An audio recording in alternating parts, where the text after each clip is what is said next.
నమస్కారం. I dream సనాతన వైభవం కార్యక్రమానికి స్వాగతం. నేను మీ విజిత.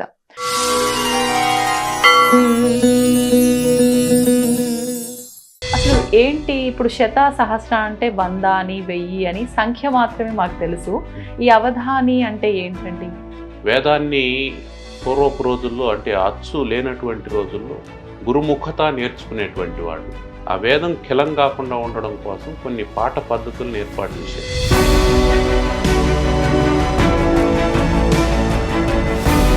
ఈ దీపం వెలిగించటము అనేది మీరు అన్నట్టుగా ఒక ఏకాగ్రత కోసమే, కానీ వెలిగించాల్సింది మనం భౌతికంగా ఈ దీపం కాదు, ఆత్మజ్యోతిని వెలిగించాలి అని అంటూ ఉంటారు. ఇప్పుడు ఒక దీపం పెడితే ఇంత ఇల్లు వెలుతురులో ఉండేటప్పుడు తన లోపల దీపం వెలిగిందంటే తాను జ్ఞానవంతుడు అవుతాడు కదనేటువంటి భావన రావాలి.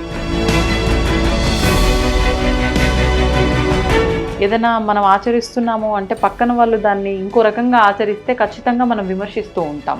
కానీ ఇక్కడ చేయాల్సింది విమర్శ కాదు. ఇప్పుడు దీనికి సంబంధించి భగవద్గీత ఒక అద్భుతమైనటువంటి మాట చెప్తుంది.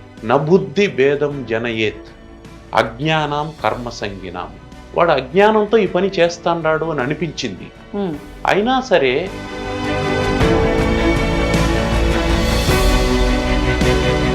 మీరు అన్నట్లుగా నేను చేస్తున్న ప్రతి పనిలో కూడా నేను చాలా నిజాయితీగా చాలా ధర్మంగా చేస్తున్నాను అలా అని చెప్పి నేను ఇంట్లో నిత్య దీపారాధన మానేయాలా? దీపం ఎందుకు? తమసోమా జ్యోతిర్గమయ, చీకట్లో నుంచి మనం వెలుతురుకు వెళ్ళాలి. జరగదు జరగదు జరగదు, నా బతికింతే నేను దురదృష్టవంతుని, నేను పాపాత్ముని అనేటువంటి ఆలోచన నుంచి జరుగుతుంది. ఈ శ్లోకాలు నామాలు స్మరణలు నాకు రావండి, నేను తింటున్నాను, నాకు ఈ ఆహారం ఇచ్చావు స్వామి కృతజ్ఞతలు, నేను ఇలానే చెప్పుకుంటాను, చాలు, పర్వాలేదా? తిన్నడు ఏం పెట్టాడు? జింక మాంసాన్ని కాల్చి కర్రకుట్లు చేసి పెట్టాడు. అతనికి దొరికింది అది. అతని దృష్టిలో ఉత్తమమైన భోజనం అంటే అది. కొన్ని సందర్భాల్లో మనం మాట్లాడకుండా ఉంటే వీడికి ఏమి చేత కాదు, ఏమన్నా వీడికి అసలు రియాక్షన్ ఉండదు వాడి నుంచి అనే మాటలు కూడా మనం వింటూ ఉంటాము. మనం ఏమీ అనకపోతే వాళ్ళు మన గురించి తక్కువ అంచనా వేస్తారు అని అనుకొని మనం ఏదో ఒకటి అనడం కరెక్ట్ కాదు ఎప్పుడు. అంటే ఏమర్థం? తలరాత అంటూ ఉంటారు ప్రతి ఒక్క దానికి కూడా. తలరాతలో ఒకటి రాసున్నప్పుడు నువ్వు ఎన్ని వేషాలు వేసినా కూడా అది జరగాల్సింది జరగక మానదు అంటూ ఉంటారు పెద్దవాళ్ళు.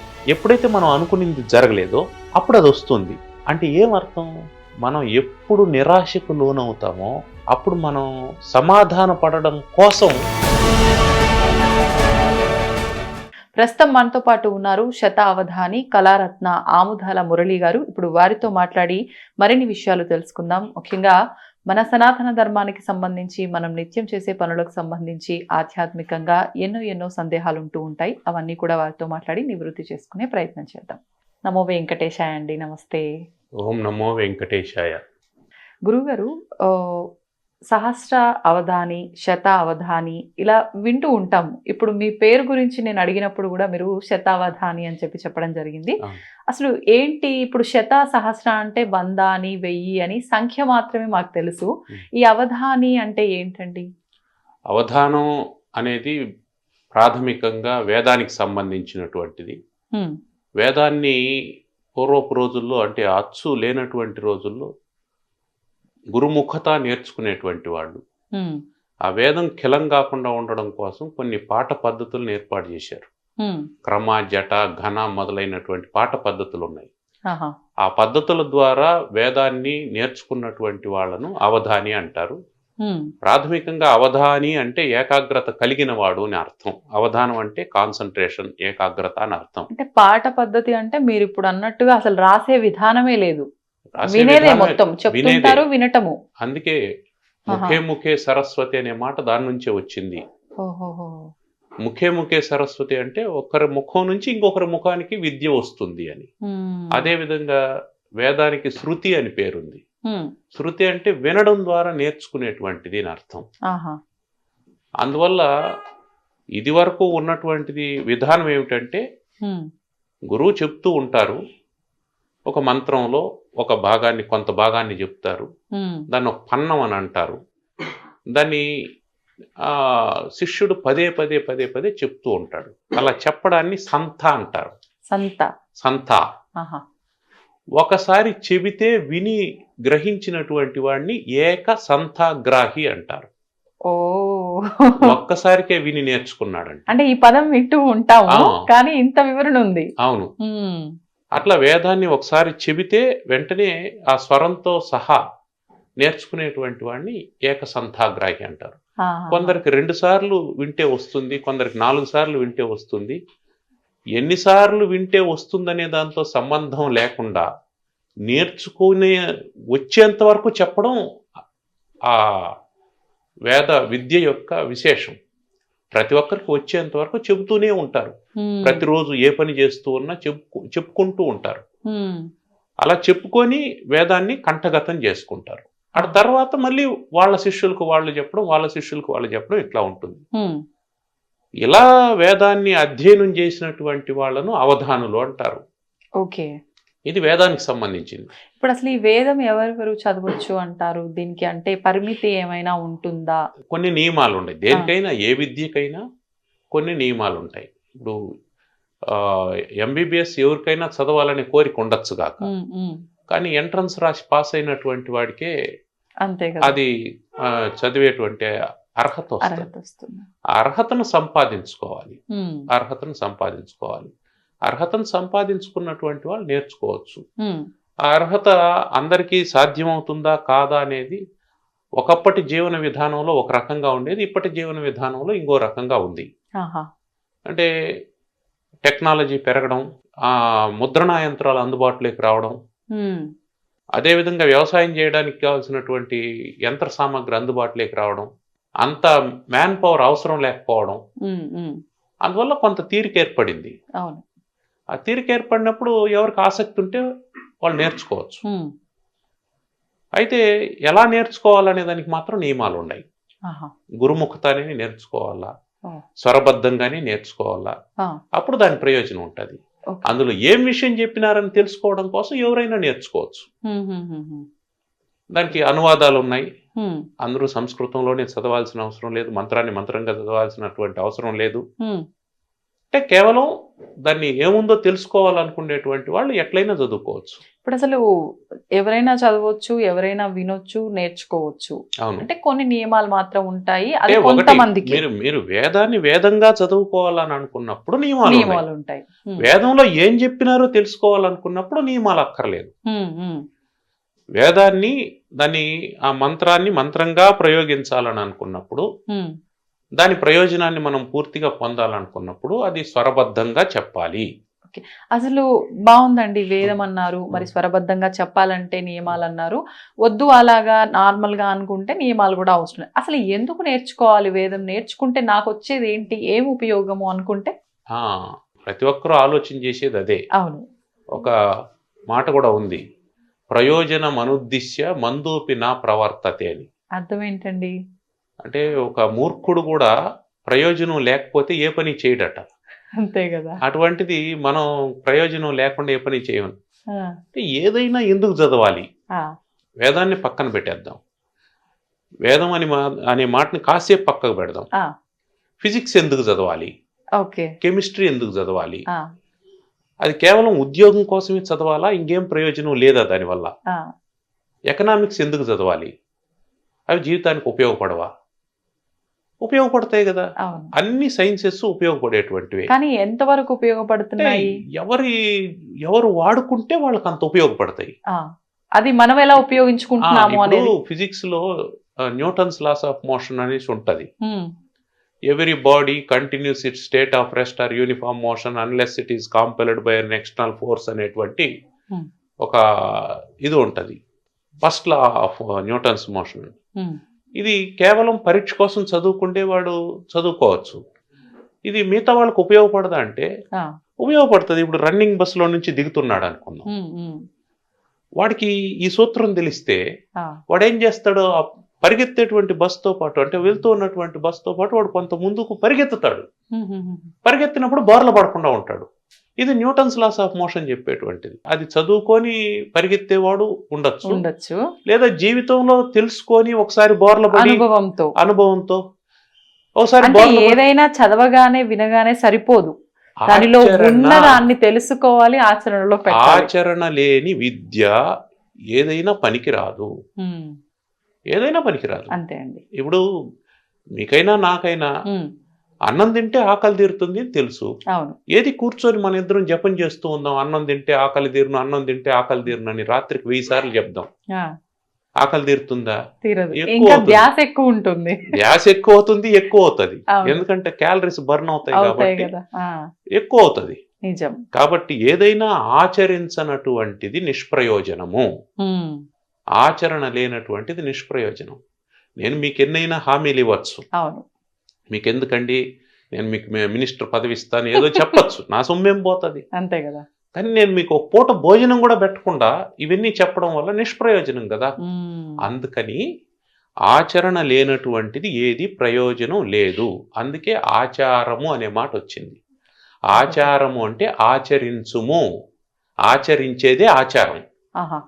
అంటే మనం ఏం ఆచరిస్తున్నామో అదే ఆచారమా, లేదు అని అంటే ఇది ఖచ్చితంగా ఆచరించాల్సిందే అని ఒక నిర్దిష్టంగా ఏదైనా ఉందా? ఇక్కడ 2 ఉన్నాయి. ఒకటి ఏమిటంటే శాస్త్రం చెప్పేది ఒకటి, మనకు పరంపరగా వచ్చేది ఒకటి. ఈ 2 ఉంటాయి. శాస్త్రం ఏం చెప్తుందంటే కామన్ గా ఒకటి చెప్తుంది, అందరూ ఇలా ఉండండి అని చెప్తుంది. ఉదాహరణకి కార్తీక మాసం వచ్చింది. అవునండి, కార్తీక మాసం వచ్చింది. కార్తీక మాసంలో వేడి నీళ్ళతో స్నానం చేస్తే నరకానికి పోతాడని శాస్త్రంలో ఉంటది. అట్లని ఉందా? నిజంగా ఉంది, అట్లుంటది. అట్లా చేయకూడదు, వేడి నీళ్ళతో స్నానం చేయకూడదు అని ఉంటది. అయితే దాని తర్వాత కూడా మళ్ళీ ఉంటది, మనం అక్కడికి ఆపేయకూడదు. శాస్త్రాన్ని కొంచెం లోతుగానే అధ్యయనం చేయాలి, పైపైన చదివేసి అదే శాస్త్రం అనుకోకూడదు. దాంట్లో మళ్ళీ ఎగ్జంప్షన్ కేసెస్ ఇస్తాడు. వృద్ధులకు, బాలింతలకు, గర్భిణీ స్త్రీలకు, రోగులకు, పసిపిల్లలకు ఇది వర్తించదు అని ఉంటాడు. అంటే ఏం చెప్పాడు అక్కడ? నీకు సౌకర్యంగా ఉంటే చన్నీళ్లతో స్నానం చెయ్యి, నీకు సౌకర్యం లేకపోతే వేడి నీళ్లతో చెయ్యి, వేడి నీళ్లతో చెయ్యి, అయితే స్నానం చెయ్యి. ఇది ముఖ్యం. ఎందుకని? నీ ఆరోగ్యం దృష్ట్యా, నీ కుటుంబం ఆరోగ్యం దృష్ట్యా, సమాజ శ్రేయస్సు దృష్ట్యా. నువ్వు ఒక్కడే నేను నా జీవితం నేను ఎట్లయినా పోతుంది, నాకు రోగం వస్తే మీకేమి అని అంటే కుదరదు. ఎందుకంటే నువ్వు సమాజంలో ఉండవు. ఒకవేళ అది అంటు రోగం అయితే నీ వల్ల మిగతా వాళ్ళు ఇబ్బంది పడతారు కదా. కాబట్టి నీ వ్యక్తిగతమైనటువంటి పరిశుభ్రత కూడా సామాజిక బాధ్యతలో భాగం. కాబట్టి వ్యక్తిగతం అంటూ ఎవరికి ఏమి ఉండదు, అంతా సమాజమే. ఎందుకంటే అంతా నీకు సమాజమే ఇస్తుంది. నీ వ్యక్తిగతం ఎట్లవుతుంది? నువ్వు ఈ పూట భోజనం చేయాలని అంటే ఆ భోజనానికి వెనకాల 1,000,000 మంది పనిచేస్తే నీ కంచంలోకి భోజనం వస్తుంది. మినిమం 1,000,000 మంది పనిచేయాలి. పండించేవాడు, తెచ్చేవాడు, వడ్డించేవాడు మాత్రమే కాదు, దానికి కావాల్సినటువంటి యంత్ర సామాగ్రి, ఎరువులు, దున్నేవాడు, ట్రాన్స్పోర్టేషను, డీజిల్, పెట్రోలు, ఆ వాహనాలను తయారు చేసే కంపెనీలు, పనిముట్లు, ఇవన్నీ తీసుకున్నామంటే 1,000,000 మంది ఎప్పటి నుంచో పనిచేసి ఉంటే ఈ పూట మనకు కంచంలోకి వస్తుంది. కాబట్టి మనం అది ఎట్లా మర్చిపోతాం? కృతజ్ఞత లేకుండా ఎట్లా బ్రతుకుతాం? కాబట్టి మనకు శాస్త్రం ఏం చెప్తుందంటే నీకు సామాజిక బాధ్యత ఉంది, నువ్వు కృతజ్ఞతతో మెలగాలి అని చెప్పేది శాస్త్రం. దాన్ని ఆచారం అంటాం. దీన్ని ఏం చేస్తాం? ఇంపోజ్ చేసేస్తాం, కంపల్సరీ చేయాలంటాం. ఎందుకు? ఇది చేయకపోతే ప్రమాదం ఉంటుంది కాబట్టి.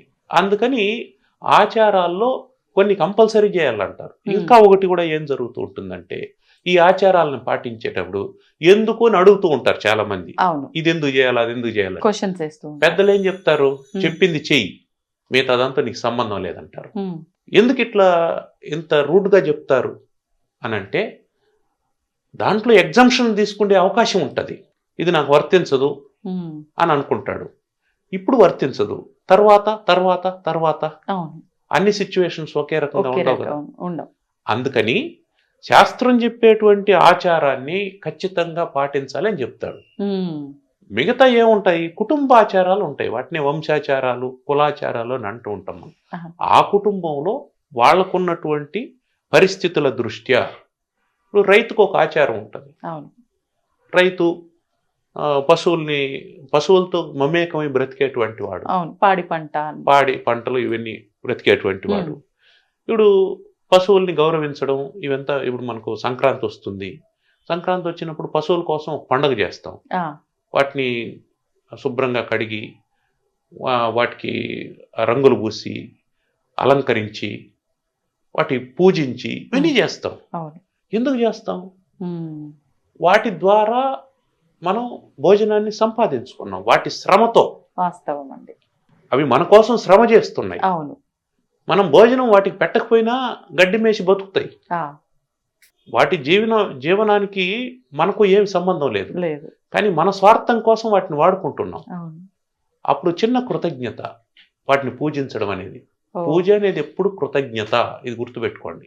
అది భగవంతుడికి ఎవరికైనా, పెద్దలకు చేసిన పిల్లలకు చేసిన పూజ అంటే అర్థం సేవ, కృతజ్ఞత.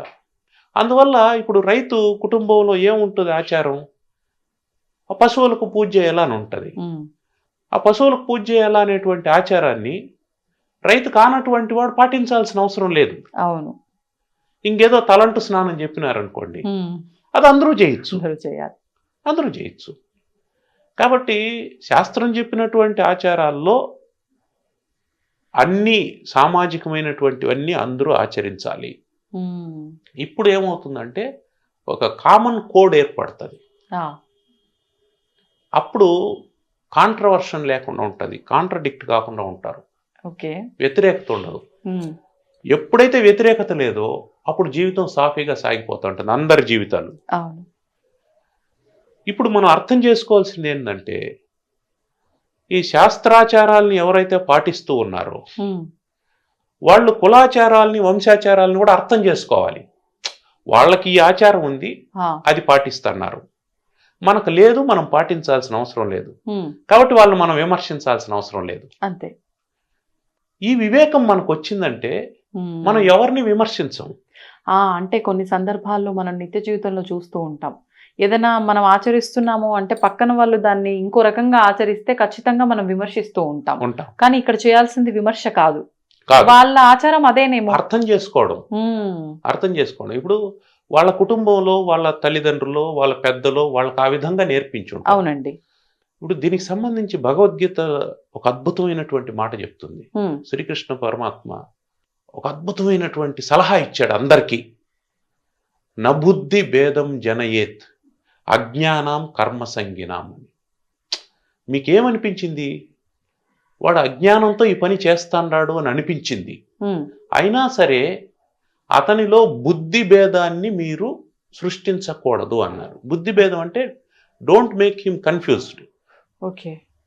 నువ్వు చేస్తాండే తప్పు అన్నావు, ఒప్పేమిటో చెప్పాలనుకుంటావు, వాడికి అది అర్థం కాదు, లేదా అది ప్రాక్టీస్లో లేదు. కరెక్ట్. ఇప్పుడు ఏమవుతాడు? అది వదిలేస్తాడు, కన్ఫ్యూజ్ అయ్యి పక్కకు పడేస్తాడు, అది వదిలేస్తాడు, దీన్ని అడాప్ట్ చేసుకోలేడు. ఇప్పుడు రొంటికి జడ్డ రేవడైపోతాడు. అందువల్ల బుద్ధి భేదాన్ని సృష్టించకండి, లెట్ దెమ్ డూ. అంతే. మీరు చేతనైతే ఏం చేస్తారంటే దాంట్లో కొద్ది కొద్దిగా అడిషన్స్ చేస్తూ రండి, ఒకటో ఆరో సబ్ట్రాక్ట్ చేస్తూ రండి. ఇది చేస్తున్నావు, ఇది చేయండి, ఇది చెయ్యండి అని చెప్పండి. ఇప్పుడు హారతి వరకు ఇస్తున్నాడు, హారతి వరకు ఇస్తున్నప్పుడు ధూపం కూడా వెయ్యి చెప్పానండి.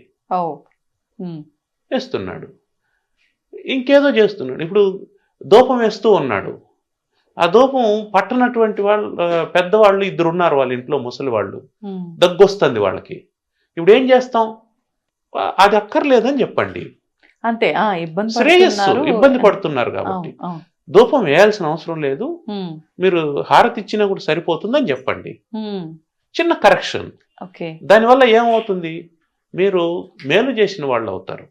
మీరన్నది వాస్తవం. అంటే ఆ కరెక్షన్స్ చేయడం వల్ల ఇబ్బంది తగ్గిపోతుందేమో ఇంట్లో. కాకపోతే మనకు కొన్ని కొన్ని మూఢనమ్మకాలు, తెలియని భయాలు అవన్నీ. కానీ ఇప్పుడు మీరన్న ఉదాహరణ తీసుకుంటే ధూప దీప నైవేద్యాలు ఖచ్చితంగా ఉండాల్సిందే. మీరన్నట్టుగా హారతి ఇవ్వు, ధూపం పడట్లేదు కాబట్టి మానేయు. అమ్మో ధూపం ఉండాలి ఖచ్చితంగా అంటారు. ఈ ధూపదీప నైవేద్యాలు లేని ఇంట్లో చెడు దృష్టి ప్రభావితం అవుతుంది అంటారు. మరి నేను ఇది మానేయటం వల్ల ఏమన్నా ప్రభావం ఉంటుందేమో ఇలా ఆలోచిస్తూ ఉంటారు. దానికి కృష్ణుడు ఏం చెప్పాడు? పత్రం పుష్పం ఫలం తోయం అన్నాడు. ఏదైనా ఒకటే అన్నాడు. అన్నీ చెయ్యి. కానీ ధూపం దీపం నైవేద్యం వీటన్నిటికీ ఒక ప్రధానమైనటువంటి విషయం ఒకటి ఉంది, మనం గుర్తుపెట్టుకోవాల్సిన విషయం. ఏంటండి? మన ఇంట్లో ట్యూబ్ లైట్ ఉంది, టీవీ ఉంది, కూలర్ ఉంది, ఫ్యాన్ ఉంది, మిక్సీ ఉంది, గ్రైండర్ ఉంది. ఇవన్నీ ఉన్నాయి. ఇవన్నీ అవసరమే కదా మనకు. అవును, అవసరమే కదా. అవసరం. ఇప్పుడు కరెంటు లేకపోతే, ఒకప్పుడు కరెంటు లేకపోయినా దీపాల వెలుగులో ఉన్నారు. ఇవన్నీ ఉండి కూడా ఇవన్నీ పనిచేయవు, ఉపయోగం లేదు కదా. అప్పుడు మీరు ధూపము దీపము నైవేద్యం ఇవన్నీ పెట్టి భక్తి లేకపోతే, భక్తి అనేది దీనికి పవర్ లాంటిది. మీరు భక్తితో చేస్తున్నారు అని అంటే, భక్తితో మీరు ధూపం వదిలేశారు నష్టం లేదు, దీపం వదిలేశారు నష్టం లేదు, భక్తిని వదలకుండా ఉంటే చాలు. మీరు అన్నారు అంటే 1-2 సార్లు భక్తి భక్తి భక్తి, ఎన్ని ఉన్నా భక్తి లేకపోతే వృధా. కానీ మా అందరి దృష్టిలో కంటికి నచ్చినట్టుగా అలంకరించానా, చేతి నిండా వండి ప్రసాదం పెట్టానా, అంతా కూడా దండిగా ఉండాలి ప్రతిదీ కూడా, అట్లుంటేనే భక్తి అని భావిస్తున్నాం. మరి ఏమంటారు మీరు భక్తి అంటే? ఇవన్నీ చేయడం మంచిదే, నేను కాదన్ను. ఎందుకంటే నా బుద్ధి భేదం జనయత్ అన్నారు కదా, కాబట్టి నేను దాన్ని విమర్శించను. అయితే ఇవన్నీ చేసేటప్పుడు ఒక చిన్న అడిషన్ చేసుకోండి. మీరు ఎంత పెడుతున్నారు అనే దాన్ని క్వాంటిటీ చూడకండి, ఎలా పెడుతున్నారు అనే క్వాలిటీ చూడండి. ఎప్పుడైనా మనం కంటైనరు ఎంత బాగుందని చూడకూడదు, కంటెంట్ ఎంత బాగుందని చూడాలి. కరెక్ట్. ఇప్పుడు కంటెంట్ ఏమిటి? భక్తి కంటెంట్. ఇవన్నీ కంటైనర్స్. మీరు అద్భుతంగా 10 అడుగుల విగ్రహం పెట్టారు, పూజ చేస్తున్నారు. నేను చేస్తున్నాను అనేటువంటి అహంకారం ఎప్పుడైతే మీకు ఉందో అప్పుడేమవుతుంది? దానివల్ల ప్రయోజనం ఏమి ఉండదు. అందుకని నా ఆలోచన ఏమిటంటే, మీరు ఒక చిన్న విషయాన్ని యాడ్ చేసుకోండి. మీరు చేసేటువంటి అలంకారంతో పాటు భక్తిని కూడా అలంకరించండి, భగవన్నామాన్ని చెప్పుకోండి. మీరు నైవేద్యం చేస్తూ ఉన్నప్పుడే, వండేటప్పుడే భగవన్నామాన్ని చెప్పండి, పెట్టేటప్పుడు భగవన్నామాన్ని చెప్పండి. దీనికోసం ప్రత్యేకంగా కాదు, అసలు యద్యత్ కర్మ కరోమి తత్తదఖిలం శంభో తవారాధనం అని శంకరాచార్యులు వారు అన్నారు. అర్థం ఏంటండి? నేను ఏమేం పని చేస్తున్నానో అదంతా నీ ఆరాధన అన్నాడు. మనం చేసే ప్రతి పని ఆరాధన ఎప్పుడవుతుందంటే, మనం ఎప్పుడైతే మన మాటలకు భగవంతుణ్ణి కలుపుతామో, భక్తిని కలుపుతామో, అప్పుడు మాటలన్నీ స్తోత్రాలు అయిపోతాయి. అంటే ఏ రకంగా అంటారు? అంటే మనం భగవన్నామాన్ని చెప్పుకుంటూ ఉండాలి, మన మాటల్లో భగవంతుడు ఉండాలి. అంటే అర్థం ఏంటంటే, భగవంతుడు అంటే నామరూపాత్మకమైనటువంటిదని కాదు. అవతల వాడిని మనం హర్ట్ చేయకుండా మాట్లాడుతున్నామంటే ఆ మాటలో భగవంతుడు ఉన్నాడని. అవతల వాడిని ఇబ్బంది పెట్టకుండా మనం ప్రవర్తిస్తూ ఉన్నామంటే దాంట్లో భగవంతుడు ఉన్నాడని అర్థం.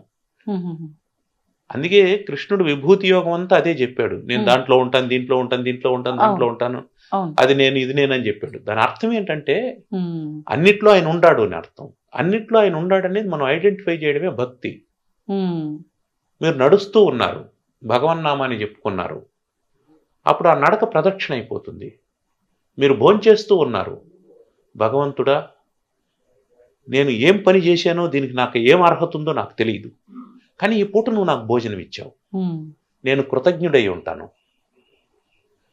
ఎప్పుడైతే మనం భోజనానికి కృతజ్ఞుడయ్యామో, భగవంతునికి నమస్కారం చేసినామో, వండిన వాళ్ళకి నమస్కారం చేసినట్టు, వడ్డించిన వాడికి నమస్కారం చేసినట్టు, పండించిన వాడికి నమస్కారం చేసినట్టు, మొత్తం ప్రకృతికంతా మనం కృతజ్ఞులై ఉన్నట్టు. ఎప్పుడు మనం ప్రకృతికంతా కృతజ్ఞులై ఉన్నామో దాని పేరే భక్తి. ఆ కృతజ్ఞత మనకు వచ్చింది. ఇప్పుడు మనం తినేటువంటి భోజనం ప్రసాదం అయిపోయింది. ప్రసాదం అనే పేరుతో మనం అహంకారంతో పెట్టామనుకోండి, ఇగో నేను ఈ లడ్డు తెచ్చాను, తిను, నీకోసం అని తెచ్చాను అని అన్నాం అనుకోండి, ఆ లడ్డు కంటే ముందు స్మెల్ ఏమొస్తుంది? లడ్డు స్మెల్ రాదు. ఆ ఈగో స్మెల్ వస్తుంది. వాస్తవం. ఆ ఈగో స్మెల్ ఎప్పుడైతే వచ్చిందో అప్పుడేమవుతుంది, భక్తి పెడదారి పట్టింది. అందుకని ఎప్పుడు మనం చేసేటువంటి ప్రతి పనికి భగవంతుణ్ణి యాడ్ చేసుకోవడం అంటే అర్థం ఏంటంటే, ఆ పని పట్ల మనం భక్తితో శ్రద్ధతో ఉండడం అంటే కృతజ్ఞత కలిగి ఉండడం. ఇప్పుడు మీరు అన్నట్టుగానే తీసుకుంటే దాంట్లోనే ఒక విషయాన్ని, నేను తోటి వారితో బాగుంటాను, మీరు అన్నట్లుగా నేను చేస్తున్న ప్రతి పనిలో కూడా నేను చాలా నిజాయితీగా చాలా ధర్మంగా చేస్తున్నాను అంటే అదొక భక్తి కిందే అంతే. అర్థం. అన్ని రకాలుగా నేను కృతజ్ఞత తెలుపుకుంటున్నట్లే. అలా అని చెప్పి నేను ఇంట్లో నిత్య దీపారాధన మానేయాలా? అవసరం లేదు. ఎందుకు ఇంకా, అంటే నేను భక్తిని ఈ రకంగా ప్రదర్శిస్తున్నా కదా, మరి ఈ విధానం ఎందుకు ఇది ఆచరించాలి? ఆచారం. ఇది మీరు వ్యక్తిగతంగా చేసేటువంటి ప్రాక్టీస్ ఒకటి, మీకు పరంపరగా వచ్చినటువంటి ప్రాక్టీస్ ఒకటి. ఓకే. మీ మీ అమ్మమ్మ గారు దీపారాధన చేసేవారు, మీ అమ్మగారు చేశారు, మీరు చేస్తే మీ పిల్లలు చేస్తారు, మీరు ఆపేస్తే మీ పిల్లలకు తెలియదు. అవును. ఇప్పుడు ఈ ప్రాక్టీస్ ఏదైతే ఉందో, నేను ఎవరితో ఇబ్బంది లేకుండా ప్రవర్తిస్తాను అనేది మీ పిల్లలకి రావాలి అనంటే మీ నుంచి అది ట్రాన్స్ఫర్ కావాలనంటే ఈ ఆచారం ట్రాన్స్ఫర్ అయిందంటే ఆలోచన కూడా ట్రాన్స్ఫర్ అవుతుంది. ఆచారానికి ఆలోచనకి లింక్ ఉంటుంది. ఆ ఆలోచనకి ఆచారానికి ఉండే లింక్ని ఎప్పుడైతే మనం డీలింక్ చేస్తాం, కట్ చేసేస్తామో, అప్పుడు మనకు పైకి ఏం కనిపిస్తుంది అంటే ఆచారం ఆగిపోయినట్టు కనిపిస్తుంది. ఆ ఆచారం వెనకాల ఉండేటువంటి ఆలోచన కూడా ఆగిపోతుంది అనేది మెల్లగా తెలుస్తుంది మనకు. ఓకే. అందుకని ఆచారం ఎందుకు, ఒక ఆలోచనని తర్వాత తరానికి అందించడం కోసం. దీపం ఎందుకు వెలిగిస్తున్నాం మనం? దీపం ఎందుకు? తమసోమా జ్యోతిర్గమయ, చీకట్లో నుంచి మనం వెలుతురుకు వెళ్ళాలి, కష్టాల్లో నుంచి సుఖాలకు రావాలి, నెగటివ్ థాట్లో నుంచి పాజిటివ్ థాట్లోకి రావాలి. జరగదు జరగదు జరగదు, నా బతికింతే, నేను దురదృష్టవంతుని, నేను పాపాత్ముని అనేటువంటి ఆలోచన నుంచి జరుగుతుంది. టైం పడుతుంది. అన్నంత మాత్రాన మారిపోతుందా? మారుతుంది. ఏ విధంగా మారుతుంది? ఎందుకు అంటే ఎప్పుడైతే మీకు జరుగుతుంది అనేటువంటి ఆలోచన వస్తుందో, ఎలా జరుగుతుంది అనే క్వశ్చన్ కూడా వస్తుంది. ఓకే. జరగదు అనుకున్నప్పుడు మీరు గుర్తుపెట్టుకోండి, నెగటివ్ థాట్ ఎప్పుడైతే వచ్చిందో, నేను గెలవను అని అనుకున్నప్పుడు మీరు అప్పుడే ఓడిపోయారు. మీరు ఇంకా రేసులోకి వెళ్లాల్సిన అవసరం లేదు. నేను గెలుస్తాను అని అనుకున్నప్పుడు మీరు రేసులోకి వెళ్ళారు. నాట్ టుడే, నాట్ టుమారో, 4 రోజుల తర్వాత. ఈరోజు మీరు 5వ స్థానంలో ఉండొచ్చు, రేపు 4వ స్థానానికి రావచ్చు. ఓ పిల్లోడు 2వ తరగతి చదివేటప్పుడు 12వ ర్యాంకులో ఉంటాడు, 5వ తరగతికి వచ్చేటప్పుడు 6వ ర్యాంకు వస్తాడు. వాడు బడికే పోకపోతే. కాబట్టి జరగదు అనేటువంటి ఆలోచన, నెగటివ్ థాట్ ఎప్పుడైతే వచ్చిందో అప్పుడు ఎండ్ అయిపోయింది అంతే. ఇక మళ్ళీ ప్రోగ్రెస్ లేదు. అందుకని జరుగుతుంది అనేటువంటి ఆలోచన పెట్టినామంటే వీఆర్ ఇన్ ప్రోగ్రెస్ అని, వర్క్ ఇన్ ప్రోగ్రెస్, జరుగుతుంది అని అర్థం. అందుకని ఏదైనా జరగాలి అని అంటే పాజిటివ్ థాట్ ఉండాలి. ఆ పాజిటివ్ థాట్ని ప్రొవోక్ చేసేటువంటిదే దీపం. ఇంతవరకు చీకటి ఉంది. అవును. చీకటి ఉండడం వల్ల మనం ఏ పని చేసుకోలేకపోయాము, చేయాలన్న ఆలోచన కూడా లేదు, కదలలేము. కదిలేమంటే ఏ కాలు తగిలి పడిపోతామో తెలియదు. అంటే ప్రమాదంలో ఉండమని అర్థం. ఆ ప్రమాదాన్ని సులభంగా దాటేటువంటి ఉపాయం ఒకటి ఉంది. దాని అర్థం ఏంటి? మనకు రోజు ఒక సందేశం వస్తుంది దీపారాధన చేస్తూ ఉంటే. ఏమిటా సందేశం? నీకెప్పుడైతే అన్నీ క్లోజ్ అయిపోయినాయని చెప్పి అనుకుంటాండావో అప్పుడు నువ్వే ఒక దీపం వెలిగించు. Don't depend on others. అప్పుడు అన్నీ నీకు సవ్యంగా మారిపోతాయి. కాబట్టి నువ్వే ఒక స్టెప్ తీసుకో అని దీపం చెప్తుంది. ఈ సందేశం రావాలి అని అంటే ఆ దీపం మీరు వెలిగించాలి. ఆ వెలిగించినప్పుడు వచ్చేటువంటి వెలుతురు చూడాలి. ఆ వెలుతురు మీ మైండ్లో ఎలాంటి వైబ్రేషన్ని క్రియేట్ చేస్తుంది, ఎలాంటి స్రావాలన్నది రిలీజ్ చేస్తుంది, మీ శరీరం అప్పుడు ఎంత ఉత్తేజితం అవుతుంది, ఇవంతా మీరు అనుభవిస్తారు, మీ బిడ్డలకు అనుభవించేటట్టు చేస్తారు. ఇప్పుడు ఒక రకంగా మీరు అంటే జ్యోతిని వెలిగించటం వల్ల ఇంత పాజిటివ్ వైబ్రేషన్ ఉంటుంది, ఒక ఏకాగ్రత కలుగుతుంది, ఆలోచన విధానం పాజిటివ్ గా మారుతుంది అన్నారు. కానీ కొంతమంది చెప్తారు ఈ దీపం వెలిగించటము అనేది మీరు అన్నట్టుగా ఒక ఏకాగ్రత కోసమే, కానీ వెలిగించాల్సింది మనం భౌతికంగా ఈ దీపం కాదు, ఆత్మజ్యోతిని వెలిగించాలి అని అంటూ ఉంటారు. అది నిజమే, కాదని ఎవరు అనడం లేదు. ఇప్పుడు మనం మేడ మీదకి వెళ్ళాలి అని అంటే నిచ్చెన అవసరం. ఖచ్చితంగా మనం లక్ష్యం మేడ అయినప్పుడు నిచ్చెన్ని మనం సమకూర్చుకోవాలి. నిచ్చెన అనేది ఏమిటి? మనకు ఒక ప్రతీక, ఒక ఆధారం. ఇప్పుడు మనం నిచ్చెన మీద నుంచి మేడపైకి వెళ్ళిన తర్వాత నిచ్చెన అవసరం లేదు, వెళ్ళడానికి కావాల్సిందే. ఇప్పుడు ఒక దీపం పెడితే ఇంత ఇల్లు వెలుతురులో ఉండేటప్పుడు ఆత్మజ్యోతి వెలిగిందంటే, తన లోపల దీపం వెలిగిందంటే తాను జ్ఞానవంతుడవుతాడు కదనేటువంటి భావన రావాలి. దానికి ఇది సింబాలిజం. ఈ పూజలు ఇవన్నీ కూడా ఒక సింబాలిజం అనేది గుర్తుపెట్టుకోవాలి మనం. ఇవన్నీ కూడా ప్రతీకలు, ఒక సింబాలిజం. అంటే మనకు నేరుగా చెబితే ఏదైతే అర్థం కాదో దాన్ని ఏం చేస్తాడంటే బలవంతంగా ఒక ప్రాక్టీస్ లాగా చేయిస్తాడు. దాన్ని ఆచారం అని అన్నాం మనం. ఒక కస్టమైజ్ చేస్తాడు. అట్లాగే దీపం పెట్టడం కూడా. దీపం పెట్టడం అనేది ఒక వెలుతురు. ఆ వెలుతురు బయటకు మాత్రమే కాదండి, లోపల కూడా పెట్టాలండి అని అంటే దాని అర్థం బయట పెట్టద్దని కాదు కదా. పెట్టాలి. పెట్టడం వల్ల అయితే నష్టమేమీ లేదు కదా, ఉపయోగం ఉంది లేదు పక్కన పెడితే. నష్టం కూడా ఉందని అనుకుందాం. అయ్యా నాకు అదేమిటి నూనె ఖర్చు ఉంది, ఒత్తి ఖర్చు ఉంది, ప్రమిద ఖర్చు ఉంది అని కూడా అనుకో, ఇబ్బంది లేదు. కానీ అదేం చేస్తుందంటే అది మనకు ఇన్వెస్ట్మెంట్ అవుతుంది. భగవంతుడు అందరికీ ఒకే రకమైనటువంటి ఇన్వెస్ట్మెంట్ ఇచ్చి పంపించేశాడు ఈ లోకంలోకి. అదేమిటంటే టైం, కాలం.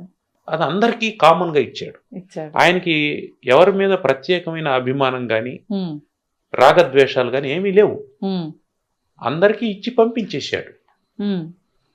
ఇచ్చి పంపించేస్తే అప్పుడు దాన్ని ఎలా వాడుకున్నటువంటి వాడు దాన్ని ఇంకో రకమైన ఇన్వెస్ట్మెంట్గా అంటే ఆ కాలాన్ని జ్ఞానం కోసం ఒకడు వాడుకుంటాడు, చదువుకుంటాడు. ఈ కాలాన్ని చదువుని కలిపి పెట్టుబడి పెడతాడు, ఉద్యోగం చేస్తాడు, డబ్బు సంపాదిస్తాడు. ఇప్పుడు ఈ కాలాన్ని చదువుని కాకుండా కాలాన్ని మాత్రమే వినియోగించుకునేవాడు ఏం చేస్తాడు? ఆ కాలాన్ని ఎవడు కొనడు, కాలాన్ని కాలంగా ఎవడు కొనడు. ఆ కాలానికి మనం ఏదైనా జోడిస్తేనే కొంటాడు. ఏం జోడిస్తాం? నా శ్రమను జోడిస్తాను. అప్పుడు నా కాలము శ్రమ ఇదో ఒక రకమైనటువంటి పెట్టుబడి అవుతుంది. నా కాలము జ్ఞానం ఇదో రకమైనటువంటి పెట్టుబడి అవుతుంది. కానీ దేనికి విలువ ఎక్కువ ఉంటుంది? జ్ఞానానికి విలువ ఎక్కువ ఉంటుంది. నా కాలాన్ని జ్ఞానాన్ని ఎప్పుడైతే నేను పెట్టుబడి పెడతానో దానికి విలువ ఎక్కువ ఉంటుంది.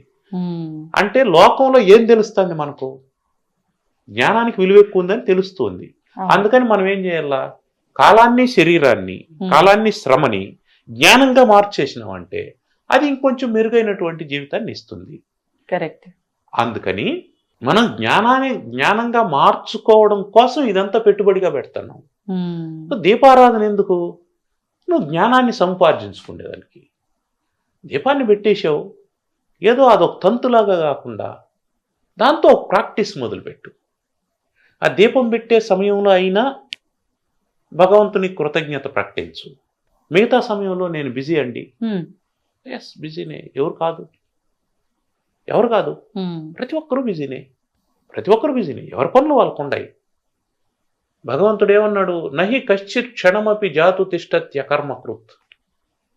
ఏ పని చేయకుండా ఎవడో ఒక క్షణం కూడా ఉండలేడట, ఏదో ఒకటి చేస్తా అంటాడు. పనికొచ్చేదైనా పనికిరాందైనా అది ఎవడెవడు ఇది వాడిది, ఎవరో దృష్టి వాళ్ళది. మనకు చాలా పనికిరానట్టు అనిపిస్తూ ఉంటాయి. వాళ్ళకి పనికి రాకపోతే వాళ్ళు ఎందుకు చేస్తారు? వాళ్ళకి అది పనికొచ్చేది అయి ఉంటుంది, మనకు అది పనికిరాంది అయి ఉంటుంది. కాబట్టి దృష్టి భేదం వల్ల అలా కనిపిస్తూ ఉంటాయి. కాకపోతే ఎవడో ఏ పని చేయకుండా ఉండడు. అయితే అలా చేస్తూ ఉన్నటువంటి వాడు దానివల్ల ఏం ప్రయోజనాన్ని పొందుతున్నాడు?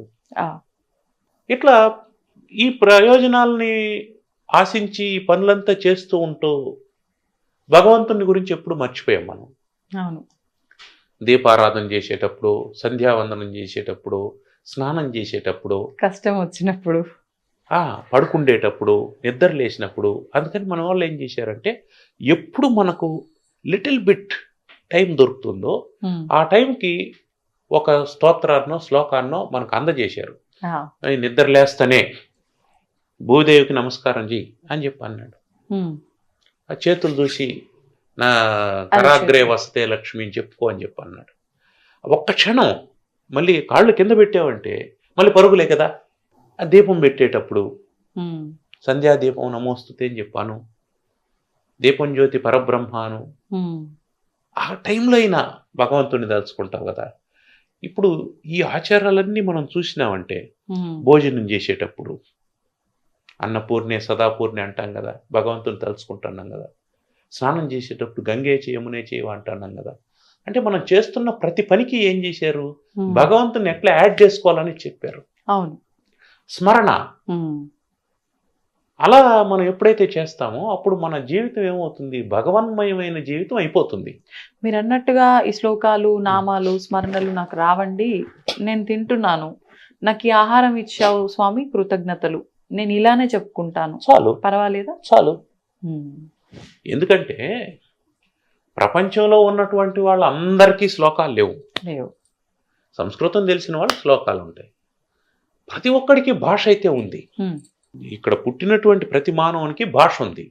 అందరికీ సంస్కృతం ఉండాలని ఏమి లేదు. అతని భాషలో అతడు కృతజ్ఞతను ప్రకటిస్తాడు. మనకు తెలిసిన దాంట్లో ఇప్పుడు మనం కాళహస్తీశ్వరుని కథ చూసామంటే తిన్నడు ఏం పెట్టాడు, జింక మాంసాన్ని కాల్చి కర్రకుట్లు చేసి పెట్టాడు. అతనికి దొరికింది అది, అతనికి తెలిసింది అది. అతని దృష్టిలో ఉత్తమమైన భోజనం అంటే అది. మనకు ఏది ఉత్తమం అనిపిస్తే అది పెడతాం భగవంతునికి. భగవంతుడు అతన్ని రిజెక్ట్ చేయలేదే. కారణం ఏమిటి, ఈయన వండి పెట్టింది ఆయన తిని బ్రతకడం లేదు. ఎలా పెడుతున్నాడు అనేది ముఖ్యం, ఏం పెడుతున్నాడు అనేది కాదు. ఎలా పెడుతున్నాడు అనేది ముఖ్యం. ఎలా పెడతాడు, వాడికి ఏముంటే అది పెడతాడు.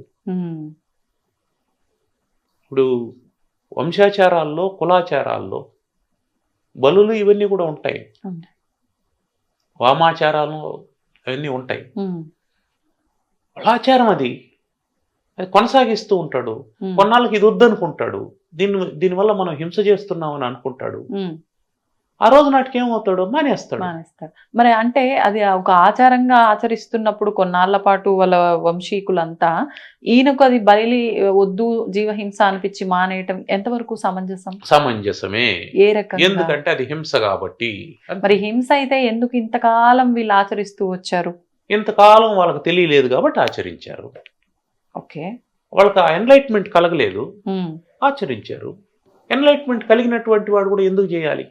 ఇప్పుడు ఏదో ఒక మూఢాచారం ఏదో ఉంటుంది, ఏదో కామెర్లు వచ్చింది అని వాత పెట్టుకుంటూ ఉంటారు, వాత పెట్టుకుంటే పోతుందని. తెలియనంతకాలం పెట్టుకున్నారు, తెలిసిన తర్వాత ఎందుకు తింటారు? ఇప్పుడు మానవుని జీవన పరిణామంలో ఏం జరిగింది, ఏది తినచ్చు ఏది తినకూడదు అని కనుక్కోవడానికి కొన్ని వేల సంవత్సరాలు పట్టింది. కొన్ని వేల మంది చనిపోయారు. ఉదాహరణకి గన్నేరు పప్పు తింటే చనిపోతారు అని తెలుసుకోవడం కోసం కొన్ని వేల మంది చనిపోయి ఉంటారు. టెస్ట్ చేసినప్పుడల్లానా? అంతే కదా. ఇప్పుడు ఏదో పప్పు దొరికింది, దాన్ని తినుంటాడు. బహుశా చేదుగా ఉంటే తిని ఉండకపోయి ఉండొచ్చు. ఒకవేళ అది కొంచెం తీయగా ఉందనుకోండి, లేదా కొంత వగురుగా ఉందనుకోండి, బాగుంటుందేమో అని తినుంటాడు. తినిన తర్వాత చనిపోయి ఉంటాడు. ఇప్పుడు ఆ సమూహానికి తెలుస్తుంది ఇది విషము, ఇది తినకూడదు అనేసి. వాళ్ళకి తెలుస్తుంది, వాళ్ళ పిల్లలకు చెప్తారు, వాళ్ళతో సంబంధం ఉన్నటువంటి వాళ్ళకి చెప్తారు. వాళ్ళకేం యూట్యూబ్ లేదు కదా వీడియో చేసి పెట్టడానికి, కమ్యూనికేషన్ లేదు. ఇంకొక సమాజంలో అదే జరుగుంటది. జరుగుంటది. ఇంకో సమాజంలో అదే జరుగుంటది. అవును. ఎక్కడెక్కడ గుంపులుగా ఉన్నారో అక్కడంతా ఉమ్. ఇదిగో ఇది తినొచ్చు ఇది తినకూడదని తెలుసుకునేదానికే చాలా మంది ప్రాణత్యాగం చేసి ఉంటారు. తెలిసిన తర్వాత ఉమ్. మళ్ళీ తినరు కదా. ఇది కూడా అంతే. ఓకే. అంతవరకు తెలియదు, తిన్నారు. ఉమ్. కాబట్టి ఏ ఆచారంలో అయినా ఎక్కడైనా సరే కరెక్షన్స్ అనేవి ఎప్పుడు అవసరమే. ఉమ్.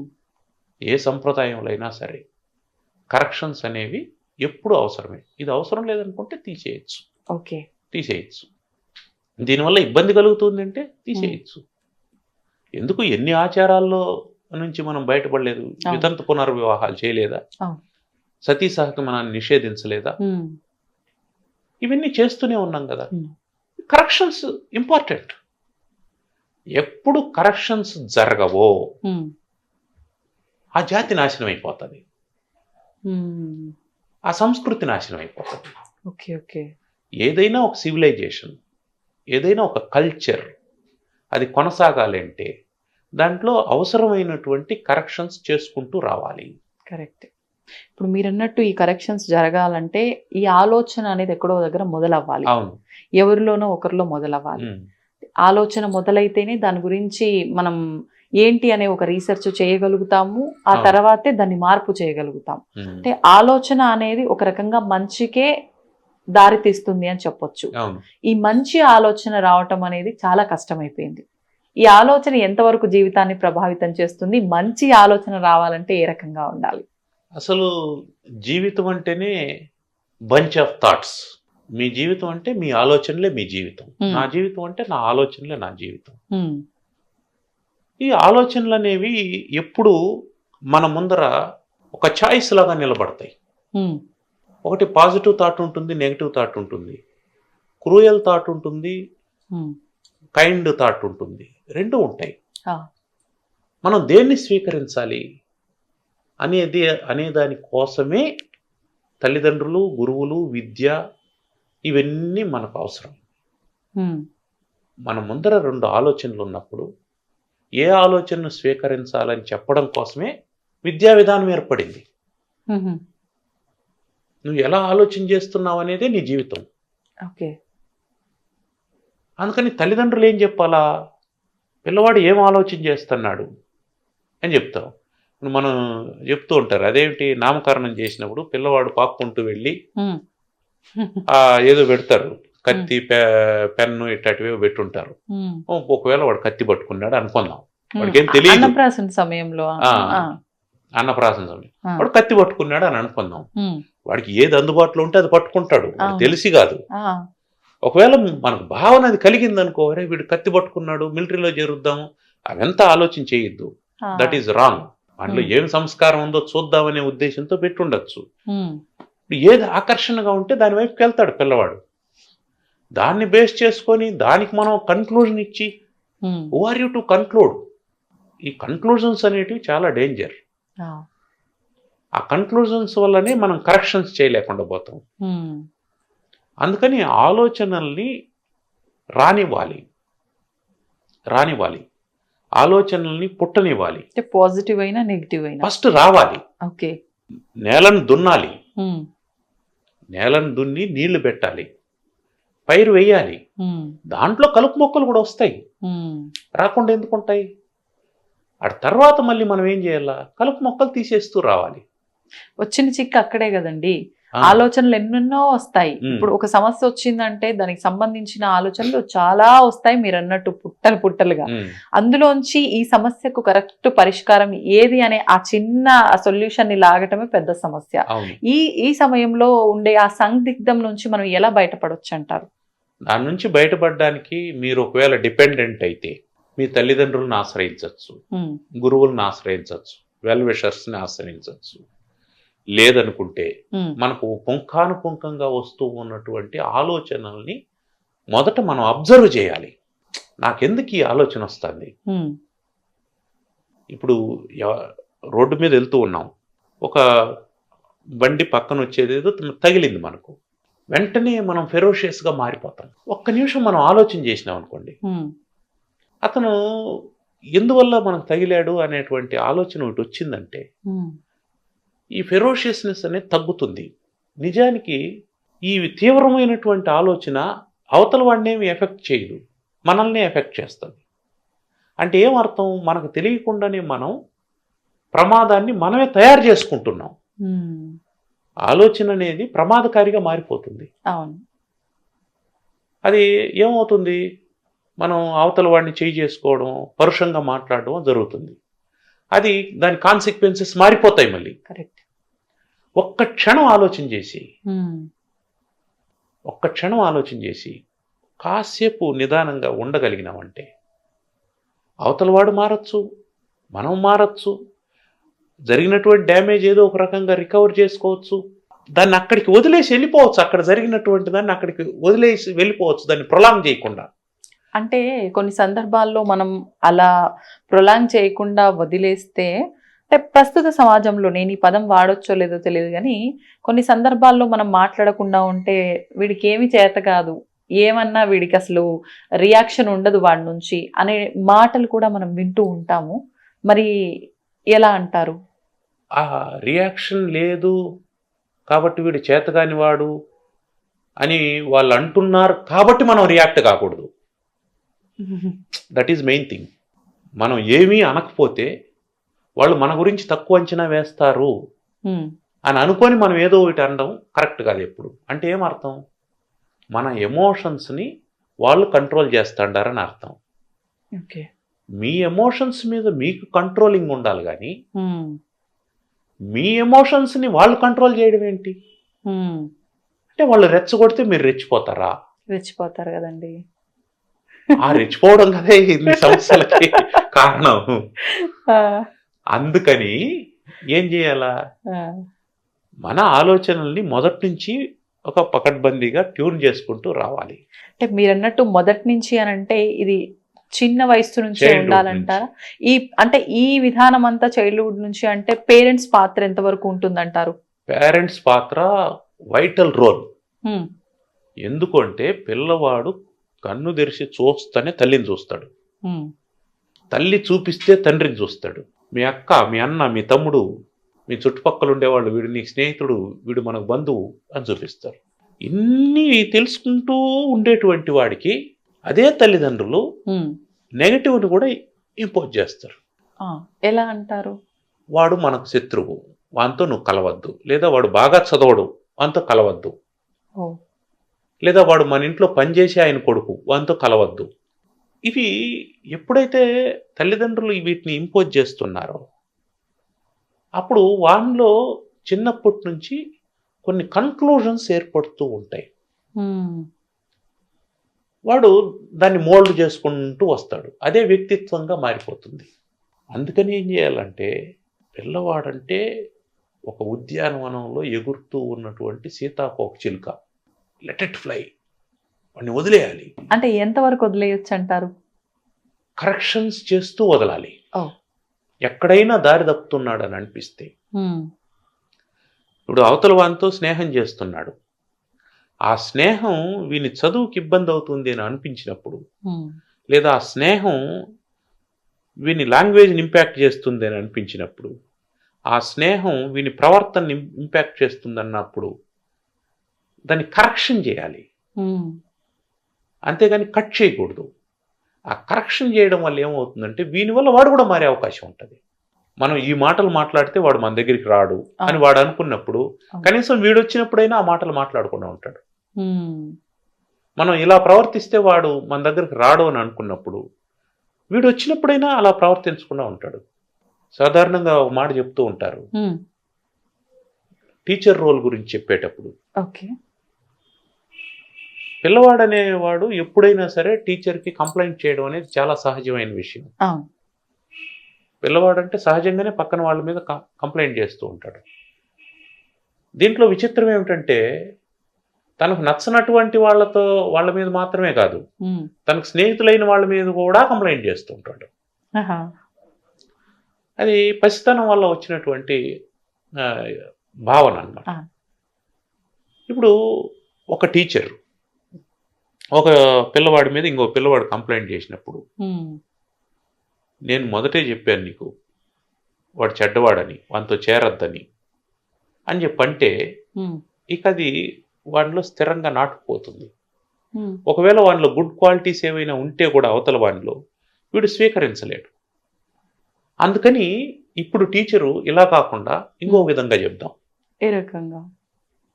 ఎవరి మీద అయితే కంప్లైంట్ చేసిందో, ఇప్పుడు రవి అనేవాడు వచ్చి శశి అనేవాడి మీద కంప్లైంట్ చేసినాడు అని అనుకున్నాం. ఇప్పుడు రవిని ఆ టీచరు, రవి అసలు శశి నిన్ను ఇట్లా అన్నాడా? సరే, అయితే నీ అబ్జర్వేషన్లో ఒక 5 గుడ్ క్వాలిటీస్ శశిలో ఏమైనా గమనించుంటే చెప్పు అన్నాడు అనుకున్నాం. అని టీచర్ అడిగింది అనుకున్నాం. ఇప్పుడు రవి ఏం చేస్తాడు? శశిలో ఉండేటువంటి గుడ్ క్వాలిటీస్ కోసం వెతుకుతాడు, ఆలోచన చేస్తాడు. కరెక్ట్, ఆలోచన చేస్తాడు. అప్పుడేమవుతుంది? వాటిలో 5 గుడ్ క్వాలిటీస్ ఉండి ఒక బ్యాడ్ క్వాలిటీ ఉంటే, ఆ బ్యాడ్ క్వాలిటీకి కంప్లైంట్ చేసి ఉంటే, మరి 5 గుడ్ క్వాలిటీస్ని వదిలేసి నువ్వు బ్యాడ్ క్వాలిటీ పట్టుకున్నావు అనేటువంటి ఫీలింగ్ వాడికే కలుగుతుంది. అవును. So this is the way how to correct the children. ఒక చిల్డ్రన్ అనే కాదండి, ప్రస్తుతం ఎంత మెచ్యూరిటీ వయస్సు ఉన్న వాళ్ళలో కూడా ఈ విధానం మనం చూస్తూనే ఉంటాం నిత్యం. మన అపోజిట్ పర్సన్ ఎవరైనా ఉన్నారు అని అంటే, మనకు నచ్చినట్టుగా వాళ్ళు లేరు అని అంటే అది కంప్లైంటే.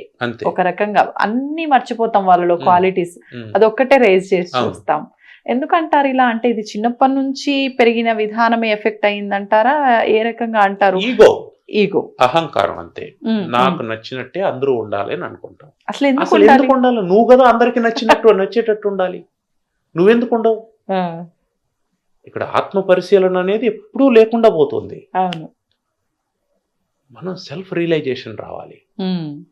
మనం ఎప్పుడు ఏ పాయింట్ దగ్గర నిలుచుకున్నా, వాటయా నేనేం చేస్తున్నాను, నేను చేసేటువంటిది అవతల వాళ్ళకి ఏమైనా ఇబ్బంది కలుగుతుందా, నా కుటుంబానికి, నా స్నేహితులకి, నా చుట్టూ ఉన్నటువంటి సమాజానికి ఏమైనా ఆటంకం కలుగుతుందా, ఇబ్బంది కలుగుతుందా?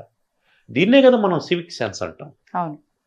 ఏమండి, మనం ప్రయాణించేటువంటి రైళ్లలో వాష్రూమ్లు ఉంటాయి. దాంట్లో ఒక స్టీల్ మగ్గు ఉంటుంది, దాన్ని ఒక పెద్ద చైన్ వేసి కట్టిపెట్టి ఉంటారు. దీన్ని బట్టి అర్థం చేసుకోండి మీరు మన ఆలోచన విధానం ఎట్లుందని. ఎందుకు గట్టి పెట్టారు వాళ్ళు? దాన్ని కూడా తీసుకెళ్ళిపోతాడు అంతే. అంటే మన ఆలోచన విధానం ఎట్లుంది? ఓ వాష్రూమ్ లో ఉండేటువంటి జగ్గునే తీసుకెళ్ళిపోయేదానికి కూడా వాడు సిద్ధపడుతున్నాడంటే మనం ఆలోచనలు ఎట్లా కరెక్షన్ చేసుకోవాలి, ఎక్కడి నుంచి కరెక్షన్ చేసుకోవాలి? పిల్లవాడు పెన్ అడగలేదు ఇంట్లో, తల్లిదండ్రులు అడగాలి. అవును, నువ్వు వారం నుంచి పెన్ అడగలేదు, ఈ వారం పెన్ తీసుకోలేదు, లేదు ఈ నెల పెన్ అడగలేదు. వాడు ఏమంటాడు? నా దగ్గర ఉంది అంటాడు. ఎలా ఉంది నీ దగ్గర? కొనియాల్సింది నేను కదా, నేను కొనివ్వకుండా నీ దగ్గర పెన్ ఎలా ఉంది అంటే ఎవరితో తీసుకున్నావు? తీసుకోవడం అంటే ఎట్లా తీసుకున్నావు? వాడు ఇస్తే తీసుకున్నావా, వాడిని బెదిరించి తీసుకున్నావా, లేదా అది నీకు నచ్చి వాడి దగ్గర నుంచి లాక్కున్నావా, లేదా వాడికి తెలియకుండా దొంగిలించి తీసుకున్నావా? ఇది మనం వెరీ స్టార్టింగ్లోనే ఎప్పుడైతే అబ్జర్వ్ చేస్తామో, తల్లిదండ్రులు అబ్జర్వ్ చేస్తారో, అప్పుడు కరెక్షన్ చేయొచ్చు. మనవాడు మేనేజ్ చేస్తున్నాడు అని అనుకున్నామంటే వాడు మేనేజ్ చేస్తూనే ఉంటాడు, ప్రతిదీ మేనేజ్ చేస్తుంటాడు. చివరికి ఏమవుతుంది? ఏదో ఒక రోజున వాని వల్ల కుటుంబం అంతా వీధిన పడేటువంటి అవకాశం, నష్టపోయేటువంటి అవకాశం, బాధపడేటువంటి సందర్భం ఏర్పడుతుంది. అది కుటుంబానికి మాత్రమే పరిమితం కాదు, ఆ కాంటెంపరీ సొసైటీకి మొత్తం ఎఫెక్ట్ అవుతుంది అది. అందువల్ల ఏంటి, ప్రతి తల్లిదండ్రి పిల్లల పట్ల బాధ్యత తీసుకోవాలి. అంతే బాధ్యత గురువులు కూడా తీసుకోవాలి. గురువులు అంటే కేవలం ర్యాంకులు, మార్కులు అక్కడి కాదు, షేప్ చేయాలి, క్యారెక్టర్ని షేప్ చేసేటువంటిది పాఠశాల. అంటే ఒక క్యారెక్టర్ని షేప్ చేసేటువంటిది. ఆ క్యారెక్టర్ ఎలాంటిది క్యారెక్టర్ అయి ఉండాలంటే, ఆ దేశానికి, ఆ కాంటెంపరీ సొసైటీకి, ఆ ప్రపంచానికి ఒక జమ్ని తయారు చేసి మనం ఇవ్వాలి. మనం ఒక బ్లాక్ తయారు చేస్తున్నాం, ఒక వాల్కి ఒక బ్లాక్ తయారు చేస్తున్నాం, వీడిని తీసి అక్కడ పెట్టామంటే పర్ఫెక్ట్గా సరిపోవాలి. అట్లా షేప్ చేయాలి మనం. అట్లా షేప్ చేయకుండా వాడిని అట్టే వదిలేసామంటే వాడు దాంట్లో ఇమడలేడు, సమాజంలో వాడు ఇమడలేడు. ఇప్పుడు ఏమవుతుంది, 2 రకాల ప్రమాదాలు జరిగే అవకాశం ఉంది. ఒకటి, వాడిని వాడన్నా నాశనం చేసుకుంటాడు, లేదా సమాజాన్నన్నా నాశనం చేస్తాడు. ఈ రెండిట్లో ఏది జరిగినా ఇబ్బంది. అదే మనం పర్ఫెక్ట్ షేప్ చేసామనుకోండి, వాడు ఆ బ్లాక్ దాంట్లో సెట్ అయిపోతుంది, ఆ గ్యాప్లో ఫిల్ చేసేస్తాడు, వాని క్యారెక్టర్ ఫిల్ అయిపోతుంది. అంటే ఇదంతా మనం మౌల్డ్ చేసేదాన్ని బట్టి మనం మోల్డ్ చేయాల్సిందే, ఎవరి మీదనో భారం వేయడానికి వీలు లేదు. వాని ప్రారంధం అట్లుంది, వాని కర్మ అట్లుంది, అదంతా సెకండ్ థాట్. అంటే అవన్నీ వర్తించవా? బట్ మనం చేయాల్సిన పని మనం చేయాలి కదా. అంటే తలరాత అంటూ ఉంటారు ప్రతి ఒక్క దానికి కూడా. తలరాతలో ఒకటి రాసున్నప్పుడు నువ్వు ఎన్ని వేషాలు వేసినా కూడా అది జరగాల్సింది జరగక మానదు అంటూ ఉంటారు పెద్దవాళ్ళు. సక్సెస్లో రాదు తలరాత, ఫెయిల్యూర్లో వస్తుంది. ఎప్పుడైతే మనం అనుకునింది జరగలేదో అప్పుడు అది వస్తుంది. అంటే ఏమర్థం, మనం ఎప్పుడు నిరాశకు లోనవుతామో అప్పుడు మనం సమాధాన పడడం కోసం తలరాత అనేదాన్ని పెట్టారు. అంటే మన ఉపసమ్మతి కోసం మనం అంతే, మనల్ని మనం సమాధానపరుచుకొని నెక్స్ట్ స్టెప్లోకి ఎంటర్ కావడం కోసం, నెక్స్ట్ ప్రయత్నంలోకి ఎంటర్ కావడం. లేదంటారా ఈ తలరాత అనేది? ఉంటే ఉండనియండి, దాంతో మనకు పని లేదు, మనం పని అయితే చేయాలి. ఇంకో చిన్న కథ చెప్తాను. అలాగే. ఒక భక్తుడు ఉండేవాడు, ప్రతిరోజు గుడికి వెళ్ళేవాడు, ఈశ్వరుని నిరంతరం పూజించేవాడు. పూజిస్తూ ఉంటే ఈయన ఎప్పుడూ వచ్చి పూజలో కూర్చుండేవాడు.